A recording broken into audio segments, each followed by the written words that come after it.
Protesting Republican prisoners in the H-blocks, being faced with the reality of sustained family intervention, are forced by this circumstance, over which we have little control at the moment, to end the hunger strike. After 4 years of continual protest, and after the failure of the Cardinal O'Fake Humphrey Atkins talks, and having exhausted all other means of protest to bring about a settlement, we embarked on hunger strike on October 27, 1980. That hunger strike ended on December the 18th, 1980, when the British government intimated to hunger strikers that they would implement a workable and just solution, which was forwarded to the hunger strikers on December the 18th, 1980. In the course of the immediate post-hunger strike period, it became increasingly clear that the British government had reneged on their commitment to implement that solution, and so we were back in a pre-hunger strike predicament and thus forced to go back on hunger strike. I remember this day 25 years ago at 3 o'clock, called in the senior medical officer in the prison hospital and told him I was terminating the hunger strike. And that was the end. That was the signal that the hunger strike had ended. We then read the statement, and it just seems like it was another lifetime. It's difficult to believe now, 25 years on. We're standing outside the gate of the same prison. The prison itself is almost derelict. It just seems like another lifetime. In 1981, I was in Long Kesh as a prisoner. I'd been in from 1976 on charges related to being involved with the Irish Republican Army. We'd been through the blanket protests from 76 to 81, and 81 is the time is when, whenever the second hunger strike came about. My view towards hunger strike at that stage would have been, I would have seen it as a necessity to end what was 5 years of total isolation that we've been living under. During that time, we tried through various protests within the jail to bring an end to our our battle for political status. So a hunger strike was seen as being not a weapon we sort of pulled out lately, but the only action that we had to try and bring an end to the conditions in the H-blocks. Being objective about it, people would say to me, it was a very courageous thing to go on hunger strike. I've never at any time in my life felt courageous. I've never felt brave. But when you look back on it, you recognise that, it was a courageous thing to do. The hunger strikers were people who were absolutely committed and determined to end oppression and injustice in Ireland. And that's what guided their whole lives. And that's what eventually led to their deaths, because they were so determined to end oppression and the British occupation of this country that they were prepared to actually give their own lives to do it.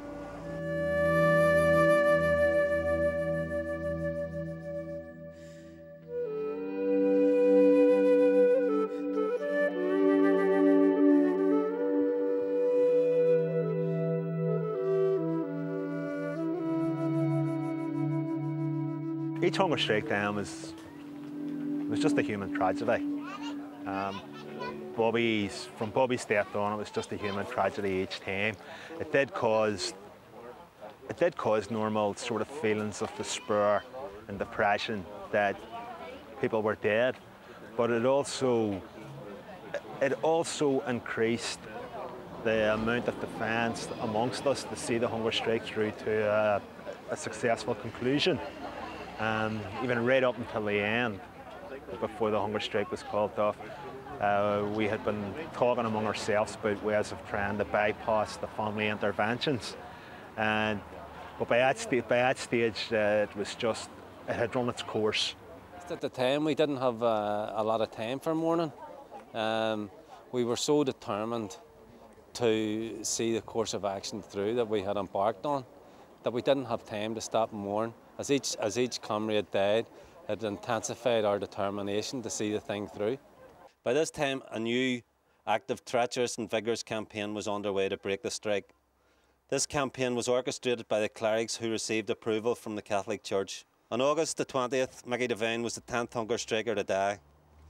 Mounting pressure and cleric-inspired demoralisation led to further intervention, and at present 5 strikers have been taken off their fast. We accept that it is almost a physical and psychological impossibility to recommence hunger strike after intervention. Also, 2 men ended their fast to avoid a premature non-hunger striking death.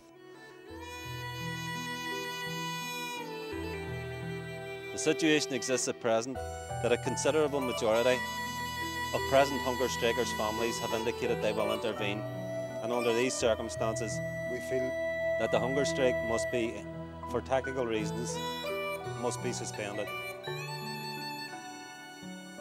We feel that it is of paramount importance that the political revelations, lessons and consequences of the hunger strike are recognised and perpetuated in the minds, the hearts and demeanour of the nationalist population of Ireland.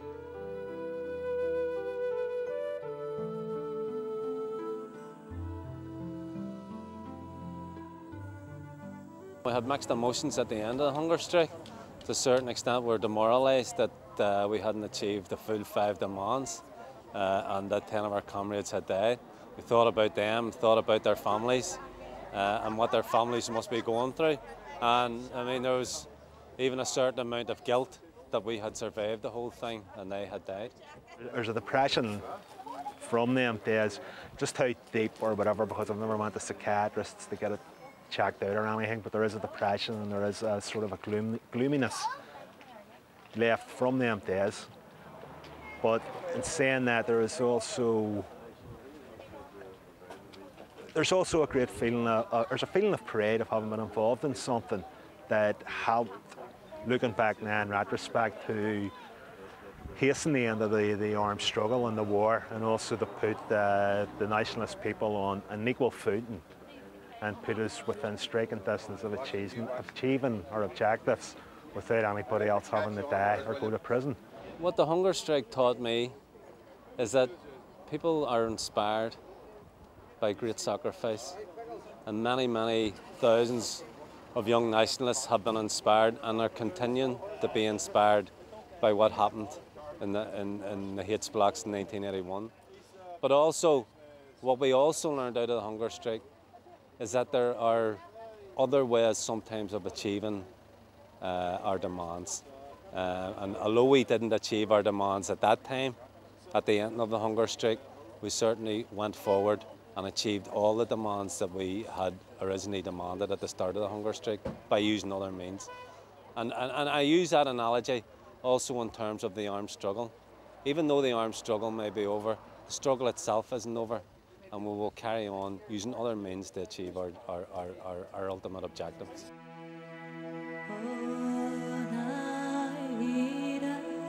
We pay special tribute to the families of our dead comrades. You have suffered greatly and with immense dignity. Your loved ones, our comrades and friends, were and would be very proud of you for standing by them. No tribute is too great. Also, we give a special mention to those families who could not bear to watch their loved ones die in pain and agony. We prisoners understand the pressure you were under and stand by you. We thank the National H Block Armagh Committee, the H Block movement, the nationalist people of Ireland, and all those who championed our cause abroad. We are indebted to you and ask you to continue your good work on our behalf.